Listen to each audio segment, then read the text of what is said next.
All right. Assume I'm good to go? All right. Sounds good. So hi, everybody. I'm Nick Trapp. I'm a psychiatrist at the University of Iowa. And I was asked to talk a little bit about my career and really how I ended up becoming a psychiatrist. And at the same time, I'm going to talk about what a psychiatrist does and a little bit about careers in mental health research or mental health clinical care. So I am originally from the Chicago suburbs and now here in Iowa City. And I'll talk a little bit about kind of how I made that path and some of the decisions along the way. So hopefully you guys find this interesting or get some useful information out of it. So I'm going to share my screen here. And I have a few slides to show you. Okay. So hopefully that's coming in clear. And this is a nice picture of the old Capitol in Iowa City. So right down the street from where I work on the undergraduate side of the campus. And my official title is there in the bottom left, which isn't too important, but basically means that I see patients as a psychiatrist. I do brain stimulation treatments, specifically for people that have mental health problems. And I also do neuroscience research or research on the brain. So the first question people often ask is why mental health? And maybe I would ask the same question for people that are watching this video. Why are you considering mental health, or why are you watching this video? And so one of the answers that people often give is because they know somebody who has a mental health problem. And maybe that's a famous person who has a mental health problem, or maybe it's a close family member. These are all people that have publicly come out saying they have problems with their mental health. I'm not claiming that they do or don't, because I'm not the doctor for any of these people. But if you are a fan of certain people in pop media, maybe you've heard similar stories and been interested in that. Another reason some people are attracted to mental health is because of the idea of how could somebody possibly do X, Y, or Z behavior. So how could somebody possibly end their own life? That's sometimes a question that's hard to understand and draws people into the field of psychology. So these are just some headlines over the past few years of people that have committed suicide or ended their own life. And that question came up in the media with all of these cases. You know, how could this have happened? What was going through this person's mind? They must have been suffering. And then along with that, the desire to really alleviate people's suffering who are getting to the point where they're considering ending their lives.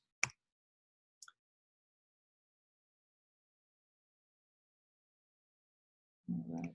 Sorry, I'm having my computer freeze up here. There we go. And then the third reason, or third thing that I think often draws people into the field early on is sometimes pop media representations of mental illness, either on the comical or kind of jovial side, like Silver Linings Playbook, or sometimes where the psychiatrist is an evil villain, or people with mental illness are portrayed in a creepy way. And I think pop media portrays some of these things on a whole gamut, from good to bad to accurate to completely inaccurate. And all of them really contribute to the idea of, you know, why do people behave certain ways? Why do people engage in certain deviant behaviors maybe, or develop certain behaviors that are pathological? And a lot of times that draws people to the field of mental health. And then the last reason is maybe, you know, you've struggled with mental health yourself, or, you know, you wonder whether certain behaviors are normal. And so this is information from the NAMI, which is the National Association of Mental Illness, showing just how prevalent mental health problems are. So by the age of 14, about 50% of all people that are going to develop mental illness will have it begin. And by age 24, that number is 75%. So this is really an illness that affects young people, and sometimes can be lifelong or chronic. And really be disabling, especially if it's not identified and treated early. The other thing is 50% of students that drop out of school, it's because of mental illness. So a lot of reasons why this is important at a young age. And one of the most unfortunate ones is that among people aged 10 to 24, suicide is the third leading cause of death. So what in mental health do I mean when I'm talking about career options? So there are options, a whole host of ways you can get involved in mental health research or mental health patient care. These are some. I'm a psychiatrist and I'm a neuroscience researcher, which is why I bolded those two, but you can see you can do a whole host of things in terms of therapy, becoming a mental health nurse, working as a psychologist. So there's a whole bunch of avenues to working with patients that are suffering from mental illness.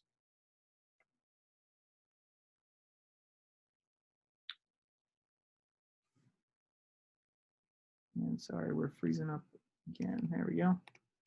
All right, so what does a psychiatrist do? This is something I don't think I really completely knew, even in college and starting out a career in medicine.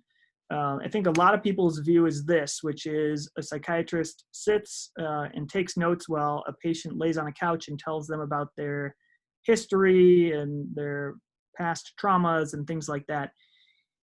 There is some truth to that, although I would say almost never do we have our patients lay on couches anymore. And I think there's a lot more to mental health treatment now in terms of medications and, as I mentioned before, brain stimulation treatments. So I'd say this is not wrong, but not entirely accurate. So what is a psychiatrist specifically? This is the definition you'll see if you Google search this, which is psychiatrist is a medical doctor. So you do medical school at an MD or DO, which is a doctor of osteopathy program, who specializes in mental illness, which specifically means that you have the medical training to take care of both mental and physical aspects of psychological problems. So we spend most of our time diagnosing mental health problems and then prescribing treatments. And so I mentioned some of the treatments that are available for that. So what conditions do we treat? We treat a whole bunch of different things, anything that pretty much affects your brain or affects your behavior. And one thing that I think it's important to note is that as scientists and as medical physicians, we're very confident that mental disorders are brain disorders, which was not a commonly known thing many years ago or even in the recent past. So we know there are brain changes that occur in mental illness, and really, I think that's helped to destigmatize some of these things. It's not a problem with the person's character, it's a problem with their brain.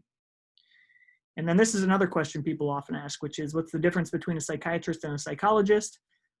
This is a great image showing some of the differences. I would say psychiatrists have medical training, so we deal with physical and psychological problems and prescribe medicines. Psychologists have extensive training in psychological testing, so using different psychological tests to inform diagnoses, and then also doing different types of therapy. And psychiatrists do therapy as well, and it just kind of depends on the practice you get into. Both are experts in diagnosing mental health problems. So what's the path to becoming a psychiatrist? There's a whole bunch of paths. I can tell you my path and some of the things that are important along the way. So first, you want to graduate elementary school and high school. So just do well in your classes. There's not too much at that point you need to be doing other than doing the best you can in school. Then you do need to complete a pre-medical track in college. And so college is usually 4 years for most people. A lot of doctors end up doing a science like biology or chemistry path or a psychology path for psychiatry, but you don't have to do either of those. I was a sociology major, and as long as you complete the necessary pre-medical requirements, you can apply to medical school. Medical school is another 4 years. I went to the University of Nebraska Medical Center in Omaha, and you get training in anatomy and just basic medicine, and that's where you get your medical degree or your MD. And then you choose a specialization. So you can become a general medicine doctor or a psychiatrist or a surgeon. And each of those trainings is different amount of time. So surgery usually requires more time. Psychiatry is 4 years. I did that at Washington University in St. Louis at this giant hospital you see in this picture. And then a lot of people will just go into practice, whatever field they're in. So a lot of people will go practice psychiatry after this amount of training. I actually came to the University of Iowa and did a fellowship, which means you get even more training. So it's a lot of years, but that was where I learned brain stimulation treatments specifically for psychiatry residency.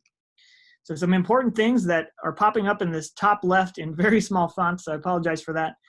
But important things that I think people often think about when they see this long trajectory of 12 to 14 years is you don't have to do this all in a row. Some people go to med school, go to do research and come back. Some people go do other things after college and come back.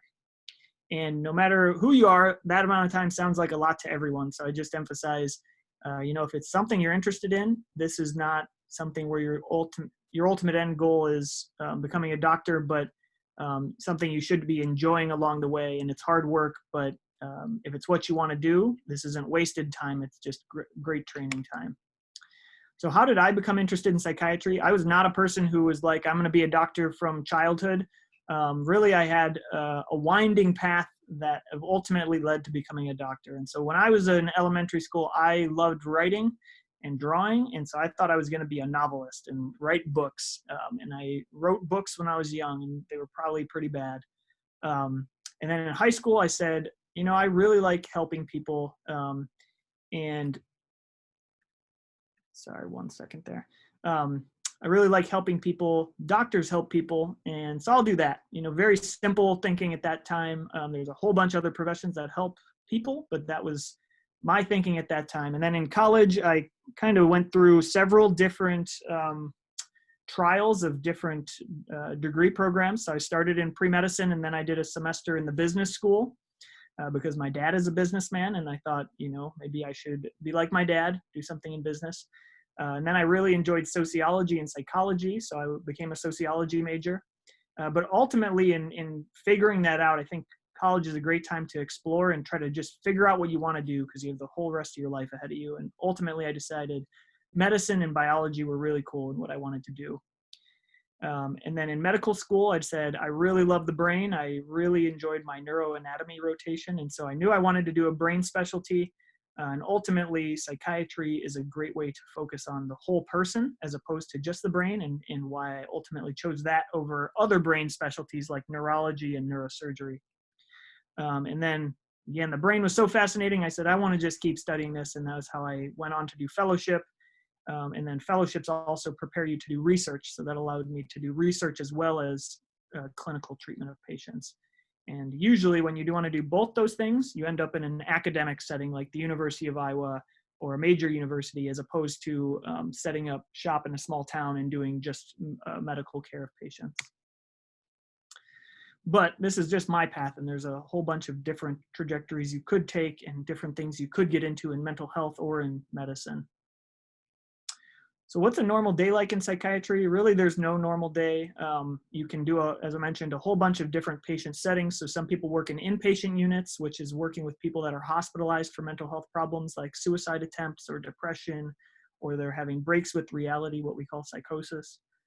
Sometimes you treat outpatients, which is people who come in from outside the hospital into the clinic for depression or bipolar disorder or anxiety. You can also work in nursing homes or in rehab settings. And especially now with the coronavirus situation and people are scared to come to the hospital, telepsychiatry has become a big thing. So doing video interviews with patients and prescribing medicines or treatments via the video. So you can also see people who are far away from Iowa City or a big hospital. So this is what a normal day is like when I'm on service. So Mondays, Wednesdays, and Fridays, I do brain stimulation treatments, which usually last most of the morning and into the afternoon. And then after that, I go see new patients in the hospital who are being sent to our service for treatment. So I'll go see a person who's suffering from depression and see what we can do to help with brain stimulation treatment.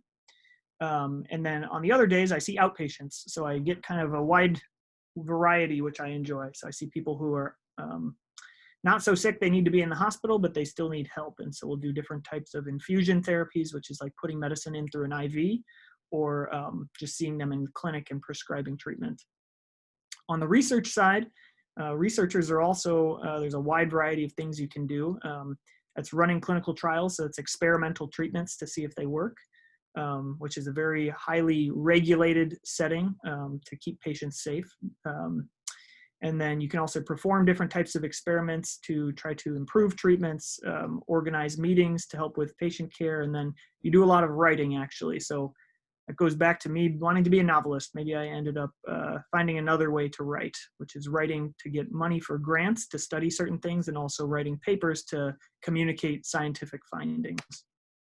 So here's the best parts of my job, in my opinion. I think this is different for everyone, but you get to help a lot of people and you get to see people get better, which I think is so rewarding. In psychiatry, especially, you develop really close relationships with your patients and also with your coworkers when you're working on a team. You get to hear about personal aspects of people's lives that they might not be comfortable telling even their close family, which is really privileged experience. In brain stimulation, we get to use cool new technologies and stay on the cutting edge of medical treatments, and I'll talk a little bit more about that in a second. And then we're constantly learning new stuff, which is cool, that your career is constantly changing, things are improving, you're finding better ways to help people. Hard parts of the job, it can be emotionally and physically fatiguing. So you do work long hours sometimes, and you're hearing about some people's awful experiences. So remaining empathetic is a challenge sometimes when you're hearing about those stories all day.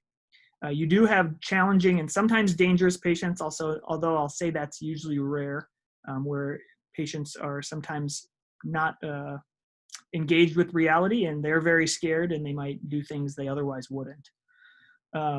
Other hard parts, patients don't always do well. So you do have to deal with patients who may commit suicide or have a bad outcome, which is always very tough.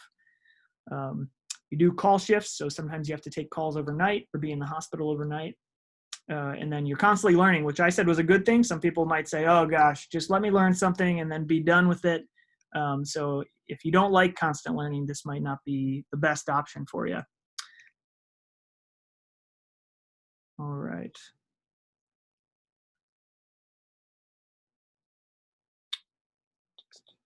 Taking our time here again. Okay, I'm going to tell you about a patient, just to give you an example of how brain stimulation might help a patient with mental health problems.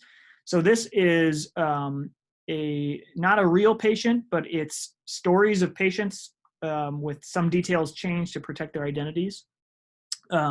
So for example, I might have a 25-year-old patient come in with severe anxiety and might say, I can't touch newspapers. And when you look more into that, you find out that the person has a fear that he's going to get ink into his fingers, and that ink is going to seep into his bloodstream and poison him and ultimately kill him. And he might know this is completely irrational. Actually, with this condition, a lot of times people do know this is not a rational thought, but they can't stop the thoughts. They're just intrusive thoughts, and they have to act on them because the anxiety gets so severe. And for this person, the symptoms unfortunately got worse and worse to the point where anything that even might have touched a newspaper, he couldn't touch. And so he couldn't touch countertops, he couldn't touch other people's hands just in case they touched a newspaper. Then he started to wear gloves and pull sleeves down over his arms. And for 8 hours a day, he would be cleaning his house because he was worried the ink was going to be somewhere he didn't expect. And this really consumed him, ultimately causing him to lose his job, which involved interacting with money and people at the convenience store, and also to the point where he couldn't leave his house because everything was so dirty outside the house. And then it gets to the point a lot of times in these really severe cases where people can't find a way out mentally and they start to think about things like suicide. And so this is the situation where a patient might come to see me. And if people are familiar with mental health, this is a pretty classic case of obsessive compulsive disorder. And so this person was tried on numerous medicines, and then those only worked part way or only worked temporarily, and he was ultimately referred to us for brain stimulation treatment, which isn't the first line treatment, but something you consider in really severe cases. And so myself as a psychiatrist and a neurosurgeon were involved in implanting this patient with a brain stimulator that stimulates a specific area of the brain involved in these symptoms, which is kind of a really crazy thing to think about, that we can stimulate one part of the brain that's malfunctioning and improve symptoms like this. So after he got stimulation, his symptoms got a lot better. He was able to engage socially, return to work. He was still anxious at times, so it didn't completely cure him, but it made him so much better that he was able to enjoy life again, which was a huge success and really satisfying. Not every case is that great of a story, but a lot of times we can get people 100% better or significantly better with some of these treatments. So deep brain stimulation is one type of treatment. You can see in the upper left here, I don't know if you guys can see my mouse, but this is deep brain stimulation, which is implanting a device into your brain, which is a pretty intensive treatment. So again, we don't do that until somebody is really severe and failed everything else. If you look at my image in the camera here, this is what it looks like. It looks kind of like a spaghetti noodle that goes into your brain. It's very thin. You can see the picture there in comparison to a pen. There's other forms of treatment that are non-invasive brain stimulation. Those are things like electroconvulsive therapy, the picture on the top right, which is actually putting somebody under anesthesia and inducing a seizure, which if you think about, you shock somebody's heart to make their heart re-normalize its rhythm if they're having a heart attack, or what's called ventricular fibrillation.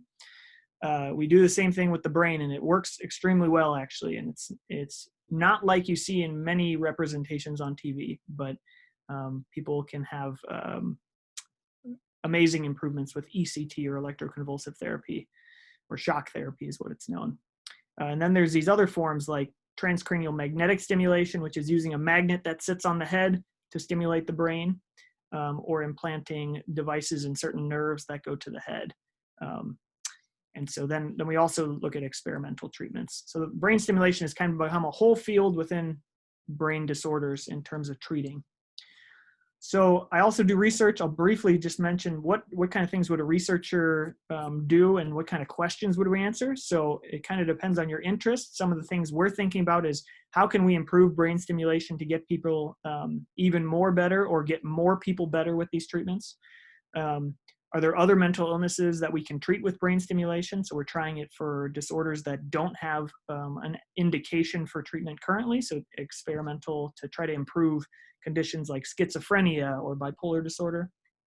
And can we develop treatments that'll help us develop tests that we can do before a patient starts treatment to try to predict who's going to get better and who won't, without having to undergo a course of treatment. So these are some of the studies we've done here, showing how we can use a patient's MRI and actually develop a heat map like this to find a specific brain target we want to stimulate, and then stimulate it again with like a magnet like you see in the image here. And this is another study we did trying to develop an idea of how to target these treatments. I won't go into the details, but they make some pretty pictures, and if anybody's really scientifically inclined, you can go read our papers.